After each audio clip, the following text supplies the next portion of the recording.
பிஸ்மில்லாஹிர் ரஹ்மானிர் ரஹீம். அல்லாஹு தஆலா ரப்புல் ஆலமீன், அகிலத்தாரை படைத்து பரிபாலிக்கக்கூடியவன். அவனே யாவற்றையும் படைத்தவன், அவனே யாவற்றையும் ஆட்சி செய்யக்கூடியவன். அல்லாஹுக்கு சுப்ஹானஹு வ தஆலா அவன் ஆரம்பமற்றவன், அவன் முடிவற்றவன்.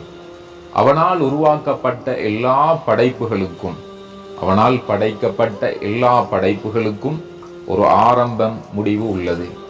ஆனால் அல்லாஹுக்கு சுப்ஹானஹு வ தஆலா அவன் அல் அவ்வல். அல்லாஹ் அல் குர்ஆனில் கூறுகிறான், ஹுவல் அவ்வல், அவனே ஆரம்பமற்றவன்.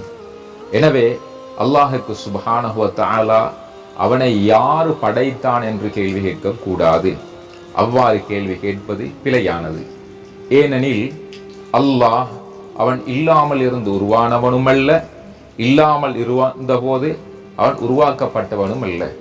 அவன் தான் அனைத்தையும் உருவாக்கியவன். அல்லாஹுக்கு சுப்ஹானஹு வ தஆலா அவன் ஆரம்பமற்றவன், அவன் முடிவற்றவன் என்பதை நம்முடைய சீரான பகுத்தறிவு ஏற்றுக்கொள்கின்றது. அதுபோன்று அவனுக்கு ஆரம்பம் கிடையாது என்பதற்கு ஏராளமான அல் குர்ஆன் ஹதீஸ் ரீதியான, பகுத்தறிவு ரீதியான ஏராளமான ஆதாரங்கள் இருக்கின்றது. அல்லாஹுக்கு சுப்ஹானஹு வ தஆலா நம் அனைவரையும் கபூல் செய்வானாக. ஆமீன்.